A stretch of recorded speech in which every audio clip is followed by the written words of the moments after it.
I'm here again, Lady Morden, and right now gusto ko mag-vlog about sa nag-viral kong post sa Facebook.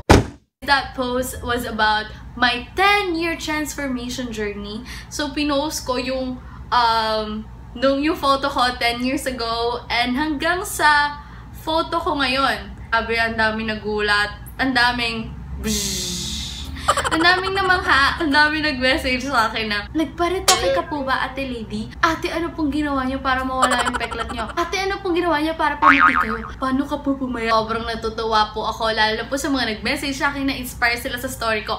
So ngayon, ikukwento ko sa inyo, ano nga ba nangyari? Nagparitoke nga ba ako? Kasi before, when I was a kid, like when I was still young, what? Redundant? Kumakanta na kasi talaga ako. Gustong-gusto kong pumasok ng showbiz. Gusto kong sumikat. Kasi sobrang mahal ko talaga yung pagkanta. So before nag-audition na ako, kumakanta na ako sa mga fiesta, yung mga amateur singing contest. I was so persistent. I was so passionate about what I was doing, about singing, acting, dancing. Sobrang talented ko lang. Sariling bag ko, inangat. Hindi. Pero kasi ang dami ko kasi talagang ginagawa. And until one day, sumama ako sa taping ng mother ko. Kasi yung mother ko, sobrang ganda niya. So lagi siyang kinukuha sa mga taping, yung mga shooting, ganyan. I was really happy kasi ang dami kong nakita mga artista and I was there. Nakikita ko yung mga director. Nakikita ko sila kung paano sila mag-shoot, mag-taping. And I was like, oh my God, this is what I wanted.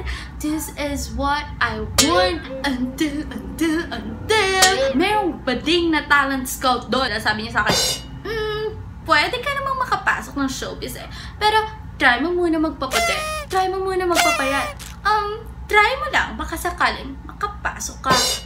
Oh my God, girl. Ganun na ganun yung pagkakasabi niya. Hindi ko makakalimutan yan. Kagaya nga ng sabi ni Liza Soberano, am I not enough? Bakit ba ako? Okay. Starting that moment, I realized, oh my God, there's something lacking. Which I didn't know back then because all I wanted was to sing. I didn't care about my appearance. Right after that, I lost my confidence. I lost everything. Nawalan ako ng kumpiyansa sa sarili ko kasi back then, I was really dark. Sobrang itim ko, like legit. Before, I was really mataba. And I wasn't really, I wasn't really aware that I was fat. I'm short. I'm not the model kind of thing. Gabi, nakikipagpatintero ako. So yeah, ang dami kong peklat. Nag-sink in lang lahat ng mga panglalait, lahat ng hindi magaganda. Pero nawalan ako ng pag-asa. I just gave up. Until I realized, ayoko na kumanta. I just want to study. Kasi sa school kasi nag-excel ako. So, lagi ako nagtatop, honor student, until dumating yung college. Nang pasok ko sa UST, I was like,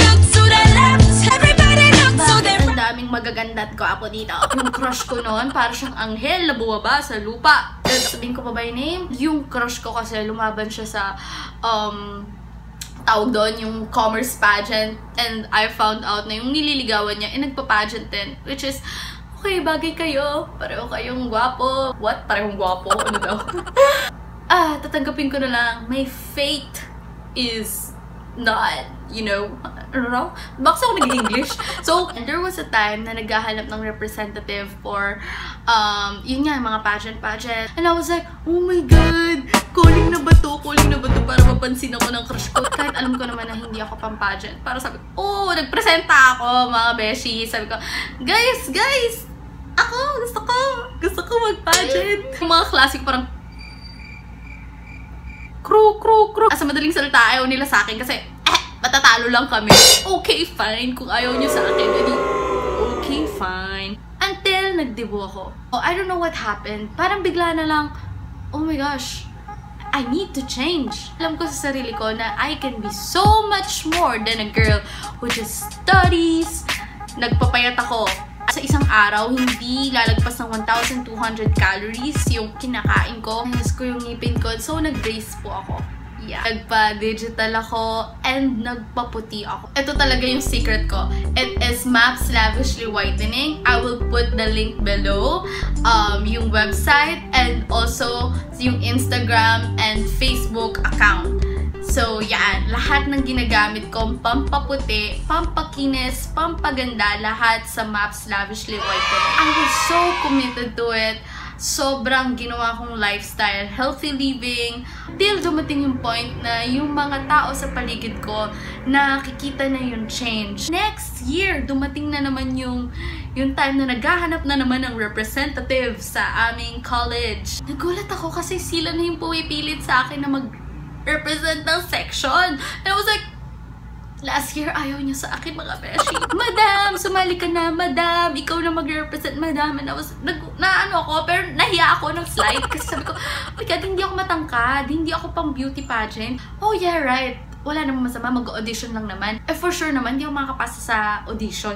So sabi ko, okay, fine. Para tumigil yung mga klase ko. Okay, fine, mag-audition na ako. Ayan nga, audition na. Tapos after that, naka-receive ako ng text. So, oh, you are one of the contestants for ganyan. Ano daw? Anong contestants? Ano yan? So, ayun pala, sa pageant pala yun. So, since nandyan na ako, there's no way out. So, I have to, yan na, pageant. Starting nung nag-pageant ako, dun ko na-realize na ang laki na pala talaga ng pinagbago ko. Yun nga, nagkaroon ako ng mas maraming friends ko. I just continued being myself, continued improving, continue ko lang yung healthy lifestyle hanggang sa next year. Aba, mga beshi, sumali pa rin ako sa pageant. Actually, yoko na talaga. Ang feeler ko naman kasi, di ba? Tapos na nga ako mag-pageant, tapos biglang ako na naman. This time naman, may nakuha akong award, nakapasok sa top 5. Kaya lang sobrang loser talaga ng question and answer part ko. Kaya ako natalo nun yung question and answer part ko, parang joke time. Nung graduate ako ng college, lalo kong iningatan yung sarili ko.